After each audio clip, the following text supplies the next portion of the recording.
నేరుగా Shri Lakshmi agro forms మరియు ప్రాజెక్టులో ఇన్వెస్ట్ చేయండి. రేపటి కోటీశ్వర్లు అవ్వండి. సంప్రదించవలసిన నెంబర్స్. నమస్తే, నేను జర్నలిస్ట్ శ్రీనివాస్. ఈరోజు న్యూస్ అనాలిసిస్లో ముందుగా ఆంధ్రప్రభలో వచ్చిన వార్తలను చూద్దాం. బాధితులకు రుణ సాయం.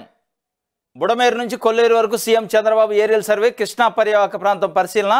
ముంపు ప్రాంతాల్లో కాలినడక పర్యటనట. ప్రకాశం బ్యారేజ్ సామర్థ్యం 15 లక్షల క్యూసెక్కులకు పెంపు. పటిష్టతకు ప్రతిపాదనలు సిద్ధమట. బ్యాంకుల నుంచి రుణాలు ఇప్పించే ఆలోచన చేస్తారట.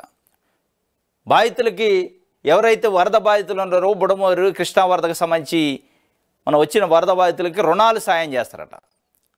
అంటే చంద్రబాబు నాయుడు గారి పద్ధతి ఎట్టుందంటే 164 స్థానాలతోనే ఎన్డీఏ కూటమికి అధికారం ఇస్తే ఏపీలో ఉన్న ప్రజలు 16 ఎంపీ స్థానాలు తెలుగుదేశం పార్టీకి, జనసేన, బీజేపీ కలిపి మొత్తం 21 ఎంపీ స్థానాలు ఇచ్చి కేంద్రంలో ఎన్డీఏ ప్రభుత్వాన్ని నిలబెట్టడానికి ఇక్కడ నుంచి ఒక ఆధారం, ఒక సపోర్ట్ ఇస్తే ఏదో వస్తుంది నరేంద్ర మోదీ నుంచి అని చంద్రబాబు నాయుడు గారిని సీనియారిటీని చూసి అయ్యాలనుకుంటే అక్కడ ఎట్లయితే భంగపాటు ఏర్పడదో రాజధాని విషయంలో 15,000 కోట్ల రూపాయలు అప్పిస్తాం, మేము ప్రపంచ బ్యాంకు నుంచి అప్పు ఇప్పిస్తాం అన్నాడు. ఆయన మోడీ గారు చంద్రబాబు నాయుడు గారికి ఎట్లయితే హ్యాండ్ ఇచ్చిండో చంద్రబాబు నాయుడు గారు కూడా ఇలా వరద బాధితులకి హ్యాండ్ ఇచ్చే కార్యక్రమం స్టార్ట్ చేసిండు. రుణం ఇప్పిస్తారట. ఎవరికి కావాలి రుణం? వాళ్ళు ఉన్న బాధలేంది? తినటానికి తిండి లేదు, తాగటానికి నీళ్ళు లేవు, కట్టుకోవడానికి బట్టలు లేవు, ఉండటానికి ఇళ్ళు కూలిపోయినాయి, బురద మయమైంది, చిల్లి గవ చేతిలో లేవు, ఉన్న వస్తువులు కొట్టపోయినాయి. నువ్వు ఏ రుణం ఇప్పిస్తావు? వాళ్ళు ఎక్కడి నుంచి కట్టాలా? రుణం ఇప్పించడానికా?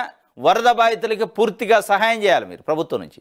కేంద్ర ప్రభుత్వం మెడలు వంచి ఒక 50,000 కోట్లు తెచ్చి సాయం చేయండి. కృష్ణా పర్యావరణ ప్రాంతాల్లో వరద రాకుండా శాశ్వతమైన నివారణ చర్యలు ప్లస్ వాళ్ళకి కావాల్సిన నష్టపరిహారం, వాళ్ళకి జరిగిన నష్టానికి సంబంధించిన పరిహారం ఇప్పించండి. ఇంత పెద్ద ఎత్తున వరద వచ్చి వాళ్ళు బాధితులు వరదలో బురదలో ఇయ్యాల కూడా కూరకపోయి ఉంటే మీరు రుణ సహాయం చేస్తారా? మోడీ అమరావతికి 15,000 కోట్లు ప్రపంచ బ్యాంకు నుంచి ఇప్పించి ఎట్లయితే హ్యాండ్ ఇచ్చి ఆంధ్రప్రదేశ్ ప్రజల 5 కోట్ల మంది ప్రజల ఆత్మగౌరవాన్ని ఎట్లయితే కించపరిచిండో ఇక మీరు అదే చేస్తాను. ఇవాళ వరద బాధితులను లిటరల్గా కించపరుస్తుండే చంద్రబాబు నాయుడు గారు. రుణ సాయం ఎవడు కోరుకోవట్లే. నీ రుణం ఎవరికి కావాలి, నీ సాయం ఎవరికి కావాలి? చేస్తే నష్టపరిహారం ఇప్పించండి. రుణం నువ్వు ఇప్పించేదేంది? వాళ్ళు షూరిటీ పెట్టుకుంటూ వాళ్ళు ఇస్తారు. ఇది ఇవాళ ఆయన రుణ బాధితులకు నేను సాయం ఇయ్యను కానీ రుణ సాయం ఇస్తా, వరద నష్టంపై నేడు కేంద్రానికి నేను ఇస్తా. మరి కేంద్రం ఎందుకు ఉంది, రాష్ట్రం ఎందుకు ఉంది? మీరేదో డాంబికాలు ఎందుకు? మళ్ళా మన చేతిలోనే కేంద్ర ప్రభుత్వం ఉంది, ఎన్డీఏ ప్రభుత్వం అని చెప్పుకోవటం ఎందుకు?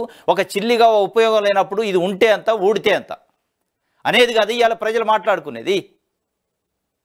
చిల్లిగా ఉపయోగం లేదు అటు రాష్ట్రానికి కానీ, ఇటు చంద్రబాబు నాయుడు గారి వల్ల ఇక్కడ ప్రజలకు కానీ, అటు కేంద్రంలో మోడీ కానీ ఇక్కడ చంద్రబాబు నాయుడు గారి వల్ల చిల్లిగా ఉపయోగం లేదు. పోలవరానికి నిధులు లేవు, రాజధానికి నిధులు లేవు, వెనకబడిన ప్రాంతాలకు నిధులు లేవు, ప్రత్యేక హోదా లేదు, ప్రత్యేక ప్యాకేజీ లేదు. కనీసం వరదలు వచ్చినప్పుడు కూడా వరదలు తల్లికి పిల్లకి తల్లి కాకుండా పోయారు. ఇవాళ గొడ్డు గోద అన్నీ కొట్టకపోయినాయి, ఉన్న సామాన్లు కొట్టకపోయినాయి, గురుగులో దాచుకున్న డబ్బులతో సహా కొట్టకపోయినాయి. మహిళలు చిన్నపిల్లలు దాచుకునే గురుగులలో దాచుకునే డబ్బులతో సహా లేవు వాళ్ళ చేతులు. ఇవ్వాలి. నువ్వు రుణ సాయం చేస్తావా? చెయ్యాల్సిన రుణ సాయం కాదు, నష్ట పరిహారం ఇప్పించాలి. ఇది ప్రభుత్వం యొక్క బాధ్యత.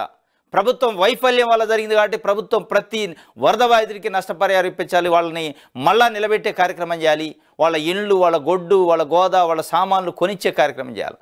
అది చేయాలి తప్ప నేను రుణ సాయం చేపిస్తా, రుణం ఇప్పిస్తా, నువ్వు ఇప్పించేది రుణం? మోడీ నీకు ఇప్పించినట్టు నువ్వు వాళ్ళకి ఇప్పిస్తానంటే ఎట్లా?